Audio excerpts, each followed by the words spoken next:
Ok, petit périple risqué aujourd'hui, puisque comme vous pouvez le voir, il fait pas très joli. On part à Kyoto là, il est 9h. Donc il pleut pas pour le moment, ils annoncent de la pluie apparemment un petit peu demain. J'espère qu'il n'y en aura pas trop. Voilà, comme la dernière fois, on se retrouve dans le train et à Kyoto par la suite. Ok tout le monde, nous voici arrivés à Kyoto pour le week-end. On vient de commencer la première attraction touristique, qui n'est autre que le Toji Temple. Alors c'est dommage parce qu'il est en rénovation, mais en tout cas c'est quand même super joli. Regardez.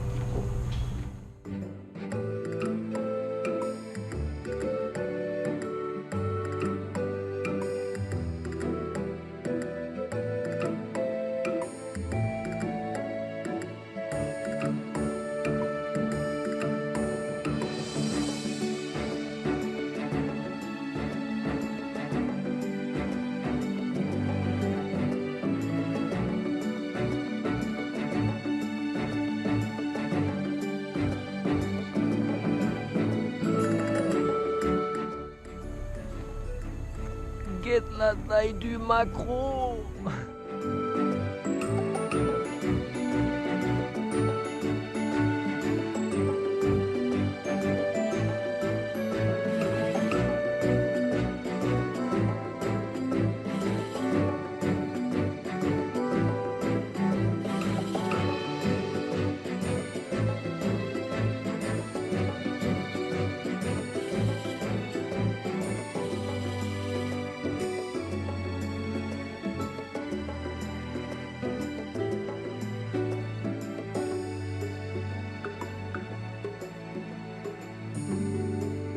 On est plutôt chanceux pour le moment parce qu'il ne pleut pas du tout. Par contre, il fait hyper lourd, hyper humide. Je crois qu'il fait genre 28, 29. Il est 11h, bientôt 30. Et il doit y avoir 80% de taux d'humidité. C'est hyper désagréable. On est trempé alors qu'on fait rien du tout. Mais bon, il pleut pas.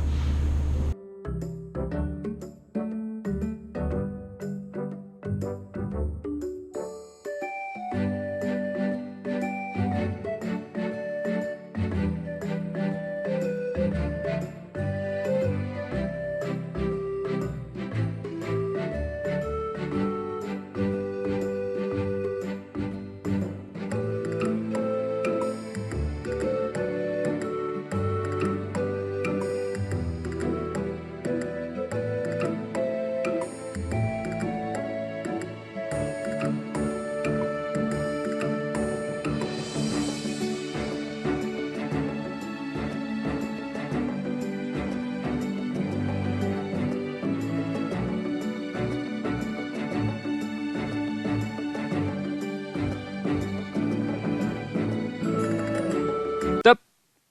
Et c'est un coup dur pour le joueur français puisque ce qui se trouve à l'intérieur est sacré trésor national du Japon, m'empêchant alors toute capture ou enregistrement. La seule chose que je peux vous dire, c'est qu'il y avait 2 temples comme celui-ci, avec à l'intérieur des grandes statues de Bouddha toutes dorées.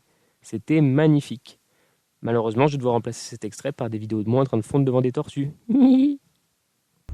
Là, regarde. En dessous, là. Ça vient de plonger. Ah oui, là. Je la tortue. Ça, c'est de la poiscaille, ça. Tortue! Oh, il y a une mini tortue. Il y en a une autre là aussi.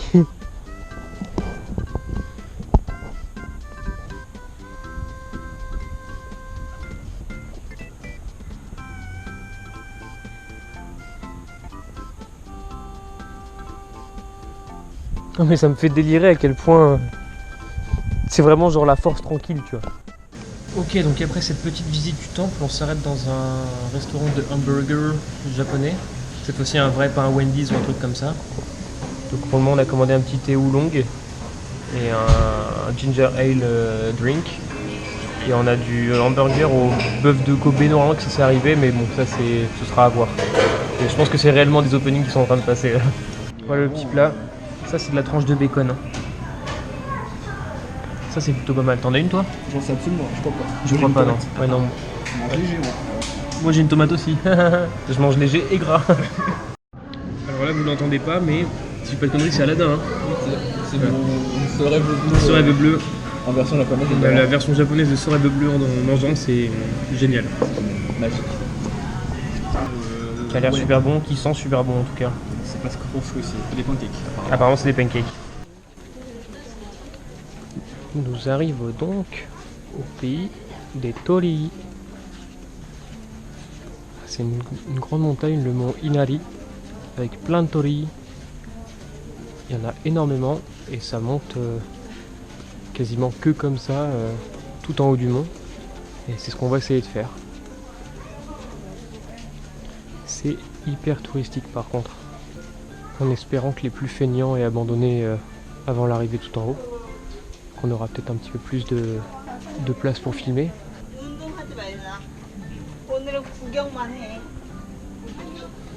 Déjà des abandons. Pourquoi on descend alors? Parce qu'on descend pour mieux remonter. Pour mieux remonter? Parce qu'on était qu'un optimum local et pas un optimum global, c'est ça? Je pense que c'est ça. Hein. On a essayé de développer un maximum de stratégie.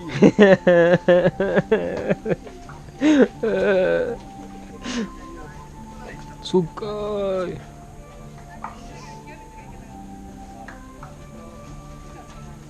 Apparemment, ce sont des pubs qui sont écrites partout sur les tories. Deuxième I.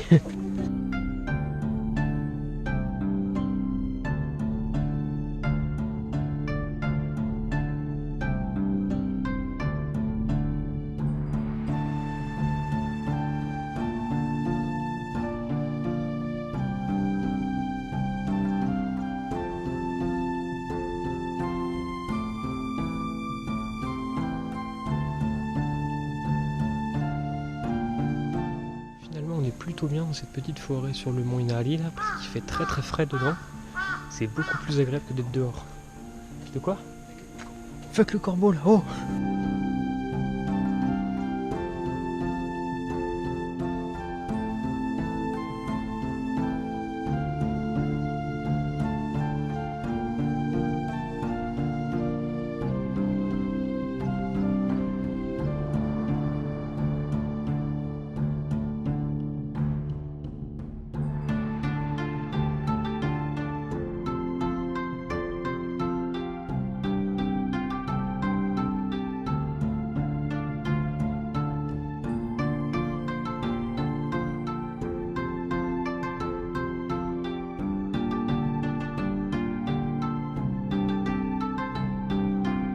Ça fait environ une bonne demi-heure qu'on a commencé à monter.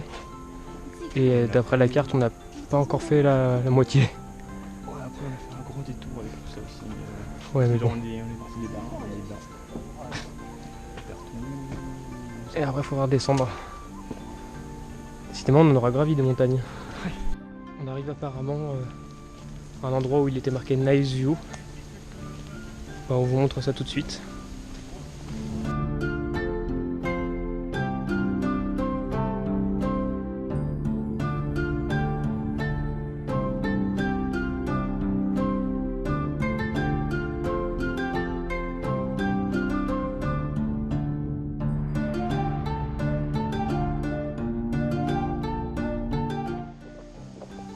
On vient d'arriver en haut.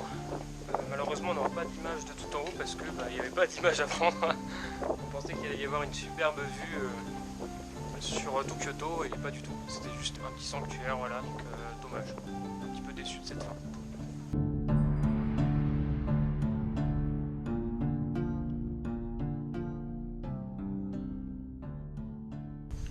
Pour cet extrait, on s'est posé dans un petit combini après avoir descendu le mont Inari.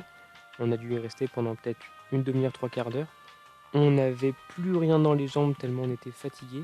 Et je pense qu'il n'y avait pas que dans les jambes qu'on n'avait plus rien, puisque comme vous pouvez le voir à mon regard vide, il ne devait plus y avoir grand-chose là-haut non plus. J'étais déconnecté. Adrien le pauvre me parlait, j'écoutais absolument pas. Et je me retournais quand même pour savoir s'il n'avait pas quelque chose à dire ou non. On s'est loué un petit ryokan à pas piquer des hannetons. Je vous fais une petite visite.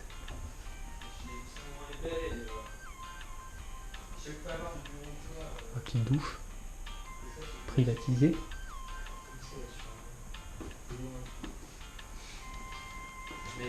plusieurs coussins comme ça dans le dos, plus de couvertures. Ok, c'est fermé.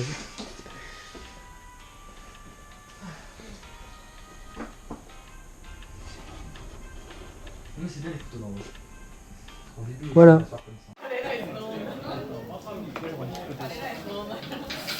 Ouais, c'est carrément parti sur du vlog de Yakiniku.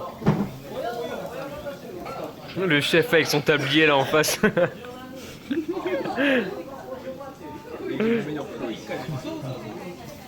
Pour ce qui est de ce repas hautement gastronomique, nous avons décidé de manger dans un yakiniku, qui sont des restaurants connus pour le fait de commander de la viande crue et de se la faire griller soi-même, comme vous avez pu voir notre chef 3 étoiles Adrien ici présent le faire.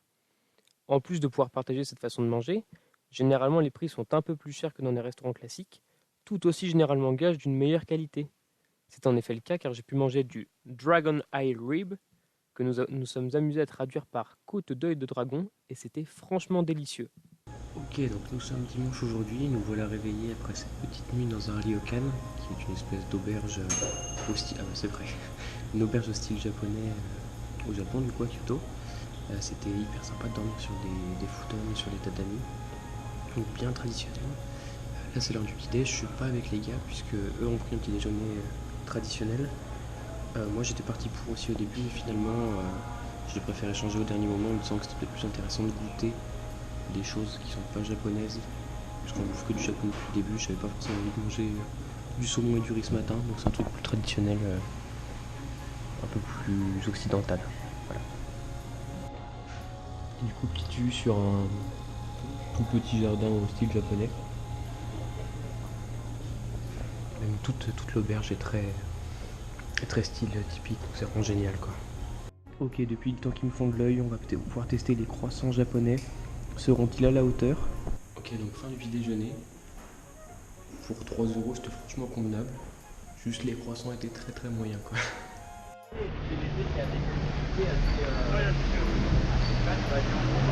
Bon là comme vous pouvez le voir un petit peu, il pleut de ouf. Là je suis en kawaii, j'ai mis le maxi kawaii trop stylé. Vive la pluie japonaise, c'est incroyablement pas agréable. C'est ce que je disais un peu tout à l'heure, ça me fait penser aux grandes rues des villes américaines. J'ai un peu l'impression d'être à New York, bon, avec des bâtiments moins gros bien évidemment, mais c'est un peu tout aussi peu coloré on va dire, et des rues assez grandes, c'est vrai qu'on n'a pas ça en France quoi. Ok, donc là on se trouve dans le jardin du palais impérial de Kyoto, ça a l'air gigantesque, c'est plein de verdure, il y a plein de lacs, il y a des tortues, c'est tout ce qu'il faut pour que je kiffe.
On n'a pas pu faire beaucoup de bâtiments au niveau du palais impérial.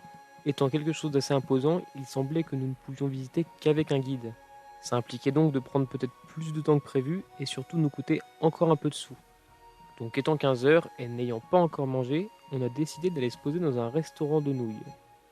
Et bon Dieu, quelle idée merveilleuse c'était Zondoya, adresse recommandée par le Broflo, adresse que nous étions censés faire à Himeji car c'est une chaîne. C'était un régal, 800 yens, soit un peu moins de 7 €. On avait un énorme bol de ramen, bol dont nous choisissions la fermeté des pâtes, team nouilles molles ici, mais surtout l'épaisseur / taux de graisse de notre bouillon. On a tous pris un bouillon un peu moins épais que le plus épais, c'était divin. Une des meilleures choses que j'ai pu goûter depuis mon arrivée, surtout pour le prix. Nous voici donc arrivés au temple Kenninji, le dernier lieu que nous avons visité du week-end. Pour la digestion, c'était parfait, encore une fois, pas un bruit. Des grands jardins composés de galets blancs, c'était hyper joli, rien de mieux pour clôturer ces 2 jours en beauté.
Après cette rude journée, on fait une petite pause glace. Vous pouvez voir qu'elle est très kawaii avec des mignons en dessus. C'est une glace vanille apparemment et citron miel. Impatient de goûter, ça va faire du bien. Et c'est la fin de ce 6e vlog. J'espère que vous l'avez apprécié. J'ai pas été dans des conditions hyper optimales pour filmer ce week-end. Mais bon, j'ai fait comme j'ai pu. Je vous ai fait un petit condensé puisque finalement en 2 jours on a fait pas mal de choses comme notamment le musée international du manga de Kyoto que je ne vous ai pas montré puisque les vidéos n'étaient pas hyper folles. Effectivement il y avait quand même pas mal de planches et pas mal de bouquins accrochés au mur et c'était bien plus agréable à regarder à l'œil nu que par vidéo. Puis la vidéo était aussi un petit peu longue.